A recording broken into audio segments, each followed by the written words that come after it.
Anong ganap sa mundo ng showbiz? Sa kasagsagan ng isyu ng interview ni Tony Gonzaga kay Bongbong Marcos, sinabi ng batikang broadcaster na si Karen Davila na hindi siya nagpapabayad o humihingi ng lagay sa mga politikong na itatampok niya sa kanyang YouTube channel o nakakapanayam. Sa Twitter post ni Karen noong ika-15 ng Setyembre, ibinahagi niya na may nagtanong umano sa kanya kung magkano ang charge niya sa mga politikong pumapayag na may feature sa kanyang kagagawa lamang na vlog. I have been in the news for 28 years. I have never been paid or accepted money to interview a politician in any of my programs, be it today on my YouTube channel. No, I do not get paid to feature or interview politicians. Thank you, Ani Karen. Sa naging panayam ni OG Diaz kay Karen noong Hunyo taong 2021, inamin nitong may mga politikong nagtangkang bayaran siya. At name the price daw ang offer. Subalit matibay umano ang prinsipyo niya upang hindi kagatin ito. Anong masasabi mo sa balitang ito? Anong ganap sa mundo ng showbiz? Parehong nanghinayang ang mga batikang broadcast journalist na sina Corina Sanchez at Karen Davila dahil hindi sila nabigyan ng pagkakataon na maging close noong magkasama pa sila sa ABS-CBN. Sa kauna-unahang pagkakataon, nagharap ang dalawang veteran news anchor at TV host at sinagot ang mga kontrobersyal na isyu na kanilang kinasasangkutan. Naganap ito sa programa ng misis ni Mar Rojas sa Net25, ang Corina Interviews, na ipinalabas kagabi. Unang nagpaliwanag si Karen kung bakit hindi sila malapit ni Corina at kung bakit nachichismis na may galit sila sa isa't isa. Sumang-ayon naman sa kanya si Corina at sinabing ang publiko lamang ang gumagawa ng issue sa kanila kaya ang akala ng lahat ay magkaaway sila at nagpapatalbugan sa ABS-CBN. Sabi pa ni Karen, napakalaki ng panghihinayang niya dahil hindi sila nabigyan ng chance na makilala ng lubusan ng isa't isa noong pareho pa silang nasa news department ng Kapamilya Network. Say naman ni Corina, baka raw sa schedule rin nila kaya walang chance na magkita sila ng personal at makapag-bonding ng bonggang-bongga.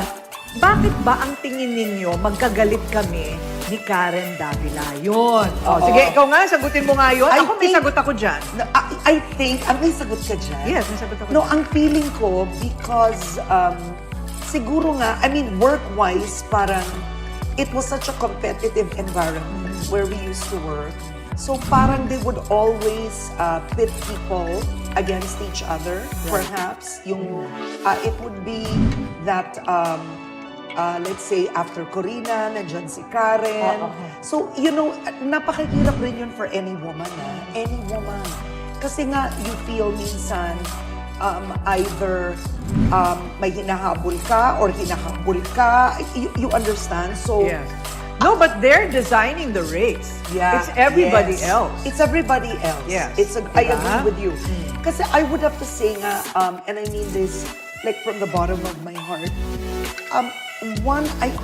ako sa pananaw ko, isa sa mga nasayang na panahon ko sa ABS-CBN is yung hindi kita nakilala doon. I'll be honest. I mean, of course, you were very busy. Oo, no? Yeah, but I feel it was lost opportunity. I mean, I think for me, for both of us, I wish I had gotten to know you then. Even as a mentor, or meaning even somebody who was much senior than me, but that whole experience, I mean, of getting to know you, because we never got to do that.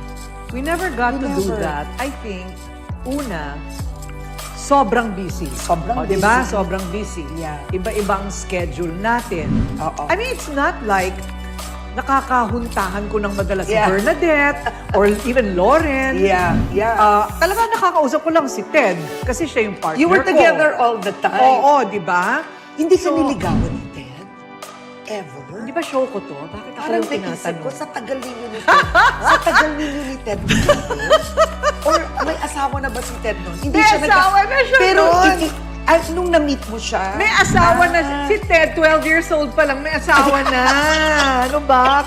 Hindi ba? So when that's one thing na sobrang busy, tapos naunahan pa ng Ay, nako, nag-intriga. ang pumalit kay Corina, si Karen. So Yeah. baka galit si Corina kay Karen. Actually, hindi yeah. Ito, desisyon ng management yon nung pinalitan mo ako sa TV Patrol. And there was nothing. Remember when Mar ran? Yeah. I even invited you. Yeah. And wala talaga yon kasi desisyon talaga yan ng mga boss namin ng mga panahon na yon.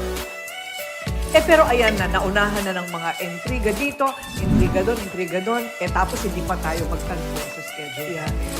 Naging bahagi ng ABS-CBN si Corina taong 1986 habang nagsimulang magtrabaho si Karen sa Kapamilya Network noong 2000. Si Karen ang pumalit kay Corina bilang isa sa main anchors ng TV Patrol noong 2004. Nagbalik ang wifey ni Mar sa nasabing news program taong 2010 at inilipat naman si Karen sa late-night news program na Bandila kasama sina Julius Babaw at Ces Drilon. Last year naman, ibinalik si Karen sa TV Patrol bilang main anchor kasama sina Bernadette Sembrano at Henry Omaga Diaz. Anong masasabi mo sa balitang ito? Anong ganap sa mundo ng showbiz? Hindi nakapagpigil ang mamamahayag na si Karen Davila matapos mabasa ang isang komento ng mga netizens na sinisi pa siya sa pagiging positibo niya sa nakakahawang sakit.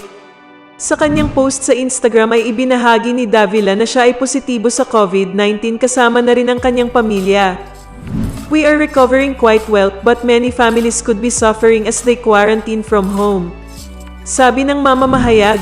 Habang maraming netizens ang nagbigay ng komento sa mamamahayag ay nakaagaw pansin sa kanya ang komento ni netizen Khalid Alceguer na sinisi si Davila dahil sa pagpunta nito sa Boracay.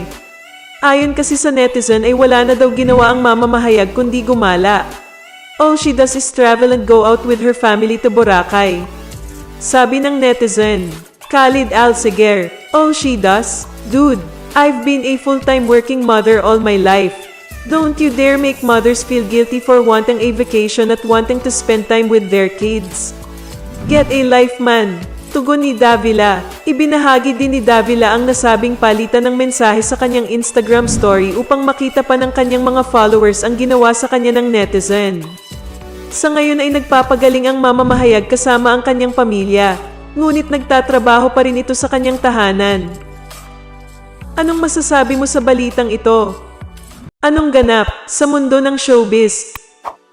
Nagsalita na ang batikang broadcaster na si Karen Davila, kaugnay sa kumakalat na isyu na magkagalit raw sila ni Corina Sanchez. Sinagot ito ni Karen sa vlog ni Ogie Diaz. Tanong ni Ogie, laging tinatanong ito sa showbiz, magkagalit ba sina Karen at Corina? Sagot ni Karen, recently nagkita kami ni Corina at a party kay Anton San Diego. And he posted it, at ang daming natuwa doon. And I think it's because it's the first time people saw Corina and I together. And I would like to say it in the best way I could. Corina Sanchez was already an icon noong nagpunta ako sa ABS. Lumipat ako sa ABS-CBN noong 2001. Corina Sanchez na po siya. Sikat na po siya. In other words, kailanman ay hindi po kami nagpantay. Hindi po ako competitor ni Corina. Or the next Corina. The only person that I can be is Karen. That's all I can say. Ayon pa kay Karen, kaya nagkaroon sila ng ganong issue ni Corina dati, ay dahil sa pilit silang pinagtatapat ng publiko. Matatandaan na noong nasa kabilang TV station pa si Karen, ay isa siya sa hosts ng magazine show na Extra Extra, kung saan direktang katapat ng show ni Corina sa ABS-CBN na Balitang K. Si Karen Davila din ang naging kapalit noon ni Corina sa nabakanting upuan bilang isa sa anchors ng TV Patrol World noong 2004. Natanong din ni Ogie kay Karen kung hindi ba nagkaroon ng isnaban kapag nagkikita ang dalawang broadcaster sa ABS-CBN noon. To be fair, there were times na nagbabatian kami, but we didn't have really the opportunity to really spend time together.